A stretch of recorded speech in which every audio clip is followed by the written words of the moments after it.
Hello, welcome to A Wealthy Life. My name's Vicky Wishay, and you might notice if you're watching on YouTube that I have a guest with me today. This is Ross Tulloch. He and I have worked together since 2014, I think was when we first met one another. Ross used to have a corporate life and had some properties and came along and we had a conversation in which he used the sentence something like, I want to professionalize my property investing side of the business, and I'd like your help. And we started working together and created a strategy that meant he got into HMOs. HMOs are houses of multiple occupancy. So Ross and I are going to be talking about that section of his journey, and you may hear him in a month or so down the line where you're going to get to hear more of his story. But we're just going to focus on the HMOs at the moment because I think this is a really interesting learning point for you. Ross, welcome. I hope I've done my introduction justice to you. That's absolutely fine. Thanks, Vicky. Yes. Well, lovely to see you. So, Likewise. HMOs. So let's put a bit of context to this. When you first started buying the HMOs, where were we in the world? 2016-ish? 2015, 15. 14, 15. 15. Say 2015.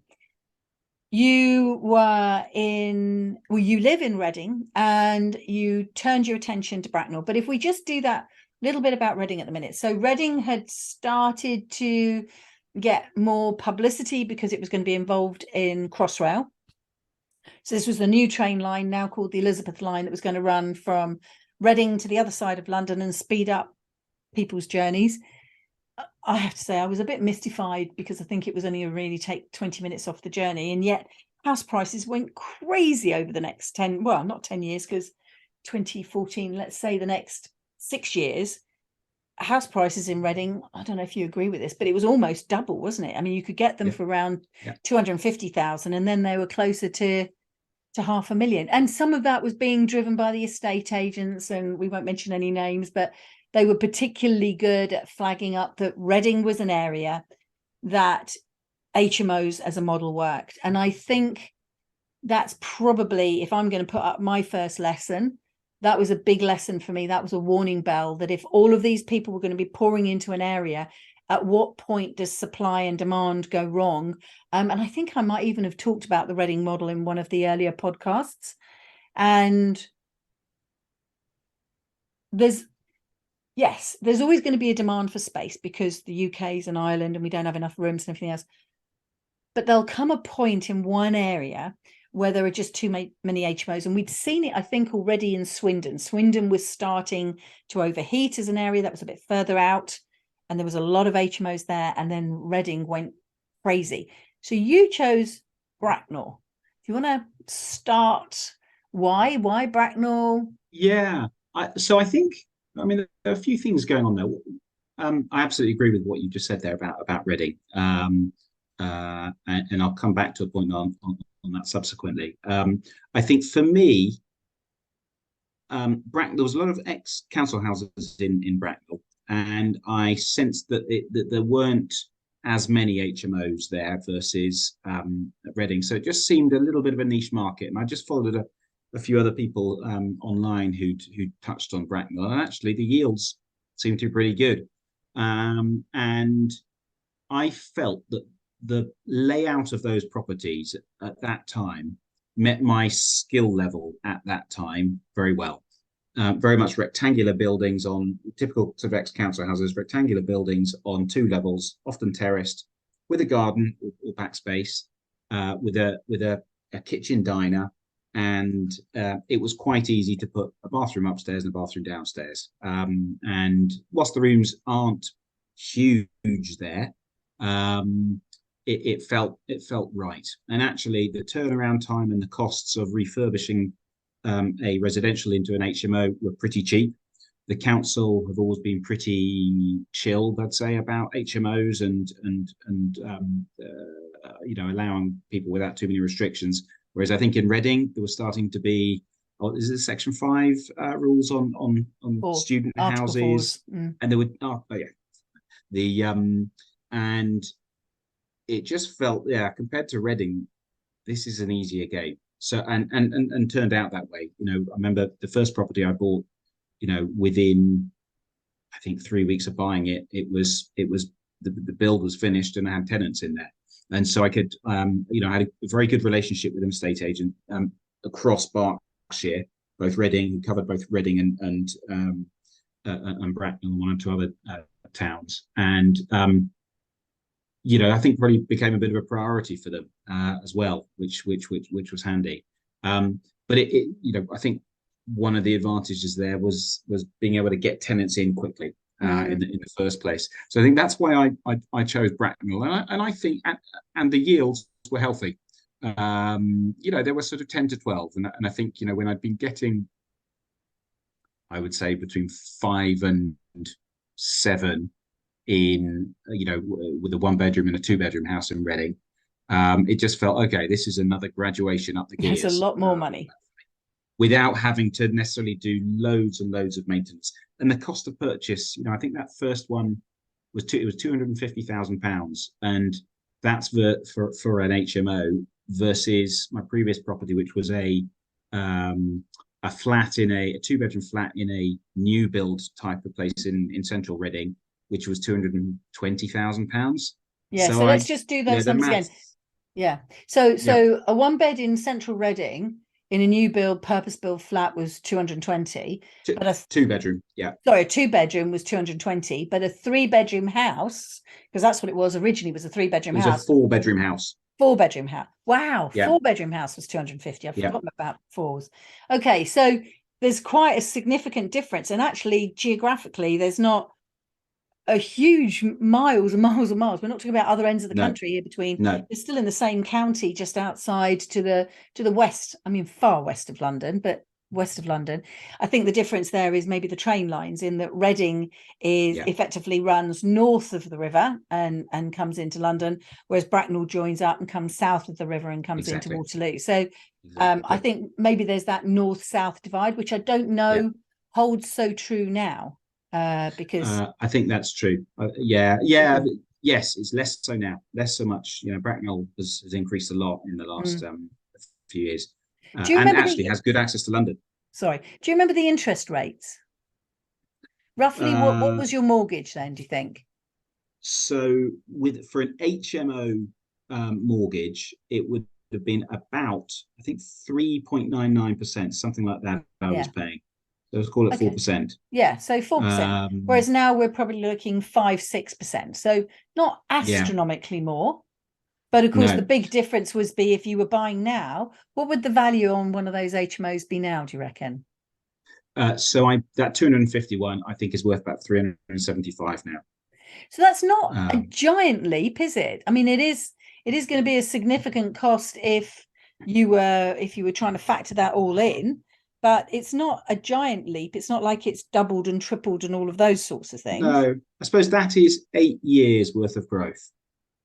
But I guess from an equity point of view, I put 25% into that. So, my equity has gone, I think, from 65 to 285. Yeah, nice. So I'll certainly take that. And I think that's the secret in this, yes, yield is very important, but actually the true value comes in the end value, the compound value over 10, 20, 30 years, whatever you choose. But it's only value while it's in there, or it's only money when you take it out. And of course, as soon as so I understand what you're saying. I think the way I was looking at it, and I spoke about this just recently, was if you buy for cash flow, you know that you can cover any repairs, any maintenance, any issues that come out. With HMOs, you've got all the paying of the utility bills, and we'll come to that in a minute. And then you've got, what if the mortgage goes up? You've always got the space there. If you're making a cash profit, the difference between the rent coming in, the letting agent, and the mortgage going out, and now the utility bills and the other things you have to pay for, and you're still making a profit, that's how you sleep easy. That's how you make decisions to change your life. Yes, it's nice that the property's gone up in value, but it's only worth remortgaging and releasing that money if that money is going to serve a purpose where it is going to make at least as much as you are going to lose in the cash flow. Because as soon as you remortgage, your cash flow is going to go down. technically your comfort barrier goes down or your Yeah. stress might go up. What you do with the money that you pull out has got to be worth it. And I know, obviously having worked with you for a while, that you said that right back at the very beginning, one of the very first houses, and we'll talk about all that bit later, but you remortgaged that as a way to get yourself moving on the journey.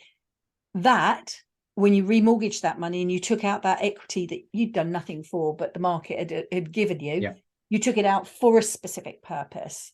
And so it's worth it. So in summary, you bought a couple of HMOs, you've got them at a good price, you've got them at a reasonable interest rate.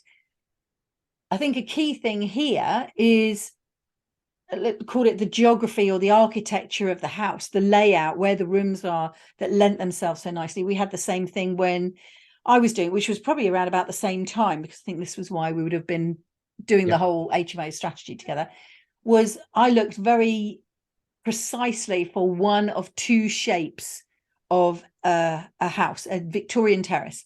So I even wanted a house where you walked in and you'd got a double bay, so a bay at the top and a bay at the bottom.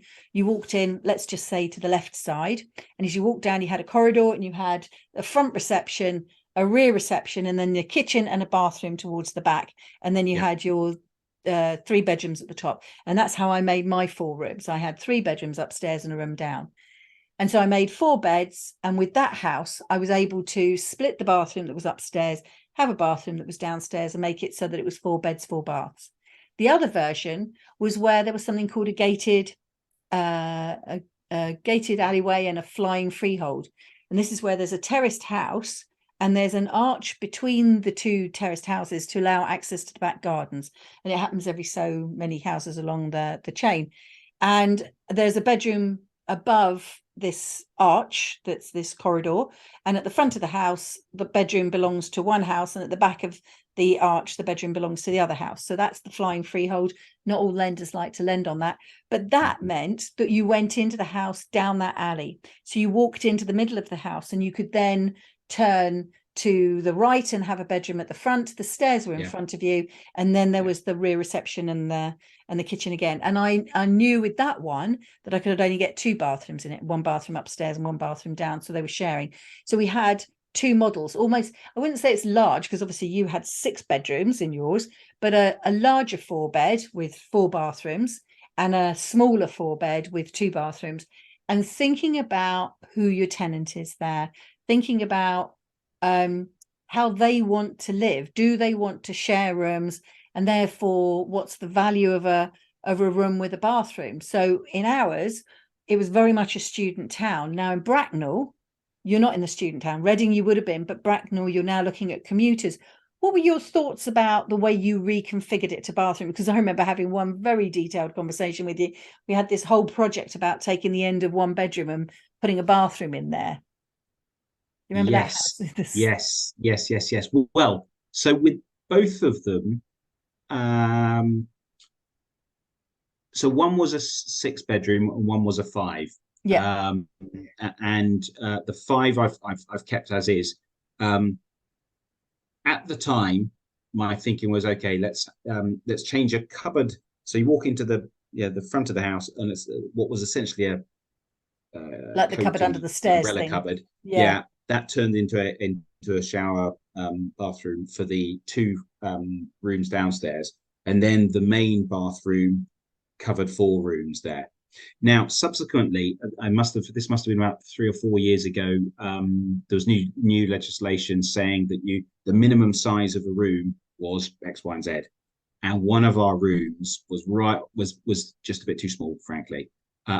So what I ended up doing was I converted that into a big double room ensuite, and so I now have two HMOs that are 5 bedroom, and the ratio is, so it's 5 bedrooms, 3 bathrooms, one of which is ensuite, and that works really well.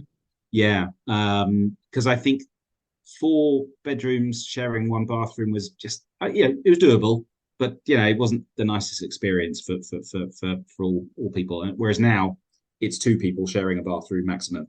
2 up, 2 down, and then the other's got the ensuite. And there's a few thoughts on that. Ensuites are always much quicker to go than the other rooms, and I think I think a lot about the general cohesion within the house, the spirit of the house.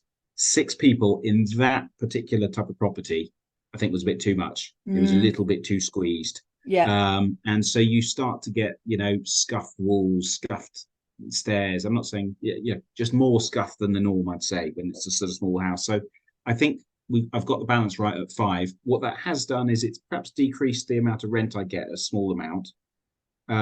But actually, it's probably improved my occupancy. So on balance, Yeah. it's about even and is a bit easier to manage with that. And you've Your not point really about lost a fine, sorry, bedroom. Sorry, you've not really lost a bedroom because one of your smaller bedroom became, or your bedroom and your spare bit became an ensuite. yeah, So an ensuite is worth more than a bedroom with a shared bathroom. So I'm not saying it's 1.5 times, but you've not it gone probably from is about that. yeah, I was getting 450 for that small, 425 for that small room. I'm now, albeit 3 or 4 years later, I'm now getting about 750 for the ensuite. So yeah, and it going quickly. yes, So that was the right thing. You touched also, Vicky, on the type of tenant. So there have been some learnings over the years on that one. One is that you never quite know at the end of the day. You might remember Alan, who was my 80-year-old divorcee who just looked after the property like it was his own and fed the birds in the garden. Really, yeah. loved it. We But all need an generally Alan. speaking, we all need an Alan. We Yeah, all need an Alan. most of these are sort of technology employees or people in working for either in a flexible capacity or there's a lot of corporate multinationals in Bracknell. In fact, I think more than in Reading. And so it lends itself well to those people who want to stay 9, 12 months. And I would say that in the last, whether there's a COVID factor in there that may be at play, but in the last sort of 12, 18 months, I've felt the tenure of people being longer than Yeah. before. Okay. And that's welcome. You obviously save on estate agency fees there. I think the other thing about the decision was, do we manage it ourselves or do we get someone else to do with it? And at the Mm, time, I had an estate agent doing it at the beginning. They chose after a couple of years. They said to us, "Look, if you want us to manage this, we will do that. We don't especially want to be in this sector, but if you want it, it's 20% commission." And you know what? That's non-negotiable. We don't really care if we lose that business. yeah. But what Now what that they was do is they do it just to find say only. there, that was twice the price that you've been paying before, basically, Correct. wasn't it? And it was Correct. very definitely done so that they could ease out of this market because with that sort of over supply that they were feeling from Reading, that they would have been doing a lot of work to try and fill all of the houses. Well, I think filling the houses is not really the issue. Is more the tenants, the managing because I was on full management before, Yeah. and um, I think there's an undeniable thing about HMOs is that they take up more mental and actual time than a one-bedroom flat, Mm, and that's an important point to be aware of in going into HMOs. I think it's a great sector, particularly if you can get scale up and get a good number, because if you've got a good number of those, you can build a system much more easily. But what the amount we've got works for us, at the moment. But the reality is, once a month at least, someone will leave or come in, and you have all the contracts and the check-ins and stuff to do. So I there's think always you something need to to be do. ready to do that. Yeah. Yeah. So I think that's the importance. We've all spoken about the importance of finding somewhere really within 30, 40 minutes of where you live. Because there are times when something breaks down and you got to fix it, and it's Sunday night, Um, uh, but um, but yeah, no, I'd say it's at its best time at the moment. I'm very happy with how it's going. And in fact, we've just done a bit of a refurb with some of the furniture in the kitchen Yeah. that had started to sort of just wear and tear, and we've now got some really sturdy, almost bar stools in the kitchen. So Yeah. we've gone because what I find is they tend to act as individuals, and they don't it's nice that they might make a bit of food at the same time, but generally speaking, they're not sitting down for a meal as a family Yeah. thing. So actually, the sort of barstool vibe is a much nicer one, and I think it's probably more appropriate these days. Mm. Interesting, isn't it? How times change, and also, again, how we were all thinking, oh, we need to put in a dining room table and chairs, and then people aren't sitting on that. I mean, there does need to be some communal Yeah, space, because there's got to be room that if they all come out of their bedrooms at the same time, there's somewhere for them all to just stand for a start. yeah, But we're not trying to make a family out of them. It's a different mentality when you're dealing with the students, because the students can often be coming as a friendship group, and yeah, so a communal space. And I know when we're doing the properties now, we're making a big effort to put a communal space into the garden, and the gardens are actually quite sexy features going on out there that attract the yeah, students to them, because they do want that social life, whereas yes, yours are five separate people. um yeah, yeah, there was a bit there, just to go back to, so the price went up to 20%, but you stayed with them to do the tenant find, and that presumably yeah, helps you with all the legals of, do they yeah. have the right to rent, and all of that All of that, extra yes, pressure put on us. yeah, no, completely, completely. So I think that's about the right balance for us as well. I think that's yeah, that's worked out nicely for us. But So only yeah, possible because you live down the road. yeah, Because I yes, know exactly. your wife Agostina, she took on quite a lot of that sort of general admin, and certainly when you were doing the second property Yeah, and the initial refurbishment of that, because she was around more at the time, she was able to do it rather than you being in yeah. London. We've now got our handyman also runs a cleaning company. So, Nice. he's watching the things and finds things before they become too serious, and that really helps as well. Yeah. Again, that comes down to that having team around you. Yes. And I love the idea of a clean. And we did, when we set up our models, that they would include once a month cleaner. So they would come in and keep that Yeah, kitchen clean. But yeah, actually what we found was once a month was, sounds an awful thing to say, but once a month was too often to clean, because then some of the tenants felt that they didn't have to clean, because it was only like 2 weeks before the cleaner came in, or and then it got to it was, oh, it's only 3 weeks to, and one person doesn't clean, and then nobody yes, cleans, and then by the time the cleaner comes in, we're needing to put more hours in. So when we yeah, then stretched it to the cleaner comes in once a quarter, then we were getting was sort of like an informal inspection. The tenants didn't know that they were being inspected. They thought the cleaner was coming.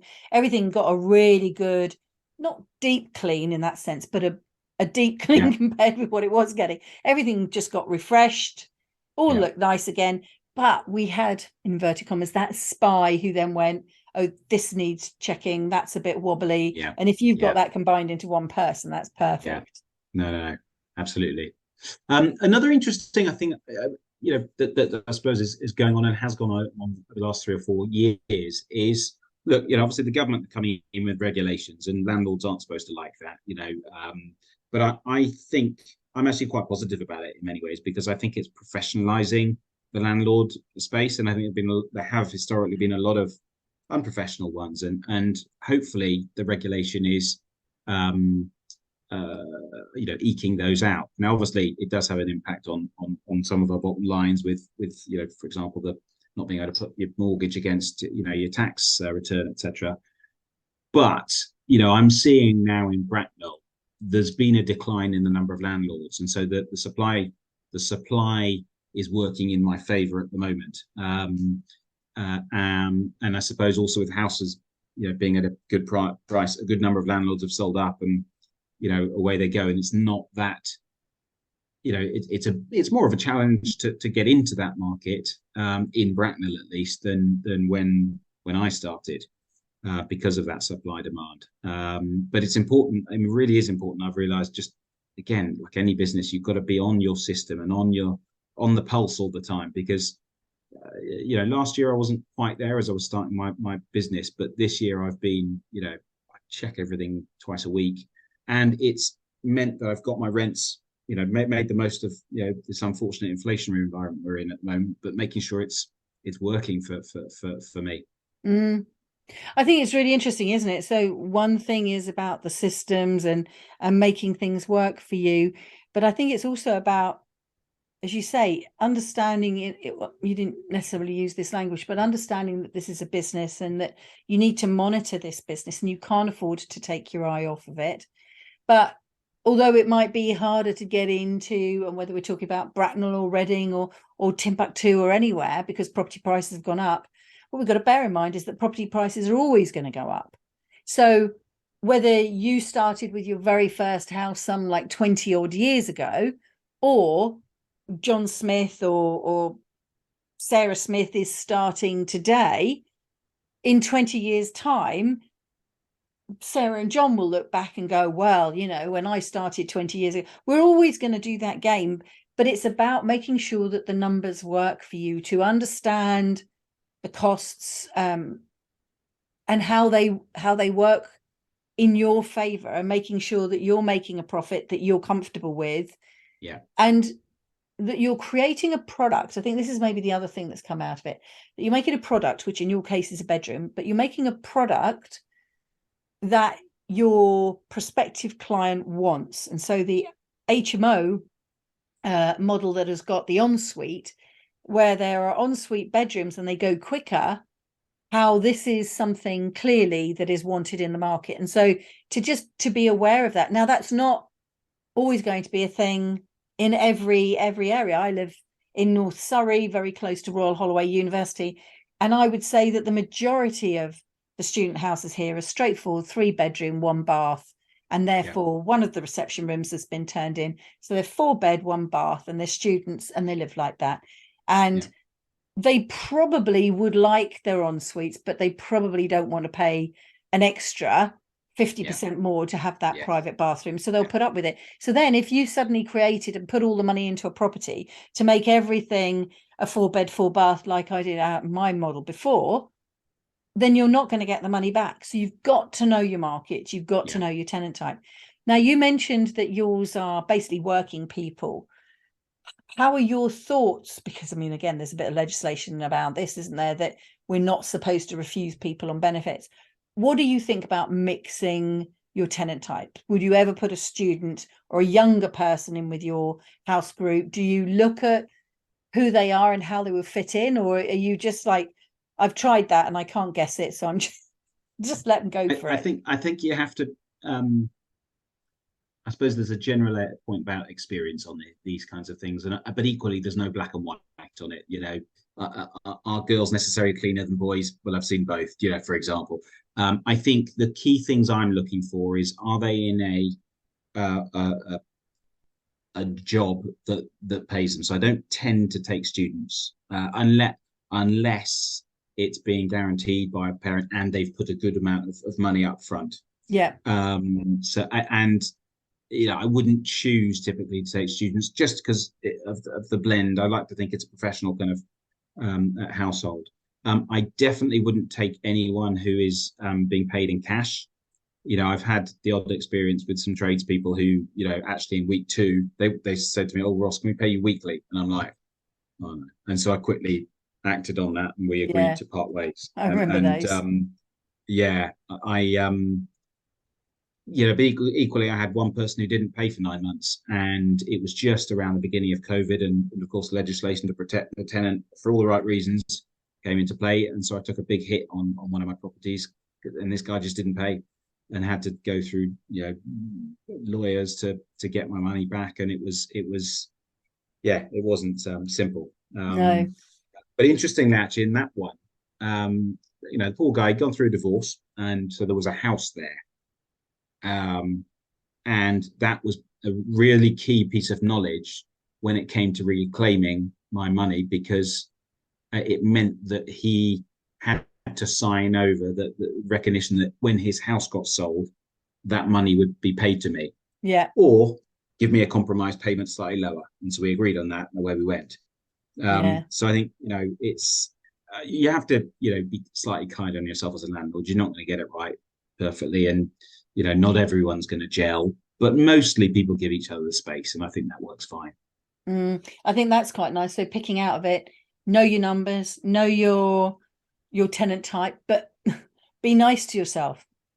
You're not going to get it right every time, but if you know that you are paying it the attention it deserves, that's it, paying it the attention it deserves as a business, and you're doing the best you can, when you make a mistake, it's an opportunity to learn. Be nice to yourself. I think that's a massive thing. There's another point just I thought of as you were just summarising there, Vicky, is a thing I do is, so typically I'll try and get people on a 12-month contract, although increasingly they're becoming 24 months. With the after 6 months they get the 60-day exit allowance. At the end of the tenancy, I tend to offer people two things. Because for example, I'm dealing with someone at the moment who is in the process of buying a house, but you never quite know when that's going to finish or if it will fall through. She's coming to the end of a tenants. And so what I say to her is, look, I'll offer you two options. One is a periodic agreement, or albeit a 30-day notice period for the next month, for the next year, at a higher price, or a 1-year deal, but 6 months are guaranteed and a 60-day exit clause. Yeah. And my preference is the latter generally, because I guess I want to have that 2-month period to find the right tenant. And there's a couple of things in there. One is you